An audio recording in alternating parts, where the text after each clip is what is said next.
మంత్రి Parthasarathi office manager B Venkateswararao పుట్టినరోజు సందర్భంగా ఆయన సతీమణి రాజ్యలక్ష్మి కుమారులు స్మైల్ ఓల్డేజ్ హోంలో లంచ్ నిర్వహించారు. ఈ కార్యక్రమంలో ఆయన కుటుంబ సభ్యులు, స్నేహితులు పాల్గొన్నారు.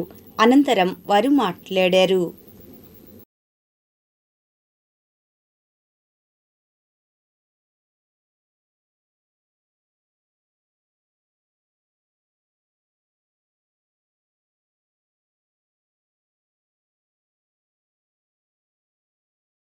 రోజు మన స్మైల్ ఓల్డేజ్ హోమ్ లోని ఆశ్రమ వాసులకు మధ్యాహ్న భోజనాన్ని స్పాన్సర్ చేస్తున్న వారు బత్తిన వెంకటేశ్వరరావు గారు కన్నా గారి పుట్టినరోజు సందర్భంగా వారి ఫ్యామిలీ మెంబర్స్ రాజ్యలక్ష్మి గారు, సాయి నారాయణ గారు, అలాగే వారి ప్రాణ స్నేహితులు మురహరి గారు మన ఆశ్రమానికి విచ్చేసి, మురహరి గారు నిన్న మనం 3 రోజుల నుంచి మన ఆశ్రమానికి వస్తూనే ఉన్నారు, చూస్తూనే ఉన్నాం కదా.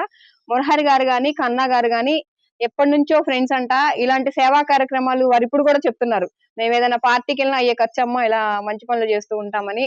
వాళ్ళందరికీ కూడా మనం కృతజ్ఞతలు ముందుగా తెలియజేయాలి. ఇది చాలా మంచి ఆలోచన. పుట్టినరోజులకి, పెళ్లి రోజులకి ఇలాంటి ఆశ్రమాలకు వచ్చి వాళ్ళందరికీ భోజనం పెట్టి వారు పడే ఆనందంలో వారు కూడా ఆనందపడడం చాలా సంతోషంగా ఉంది. Thank you sir, thank you so much. అలాగే కన్నా గారి కుటుంబం, మురహరి గారి కుటుంబం ఎప్పుడు ఎల్లవేళల ఆయుర ఆరోగ్యాలతో అష్టైశ్వర్యాలతో ఉండాలని మన ఆశ్రమం తరపు నుంచి ఆ రామయ్యని ప్రార్థిద్దాం. అన్నదాత అన్నదాత అన్నదాత. జై శ్రీరామ్, జై శ్రీరామ్, జై శ్రీరామ్.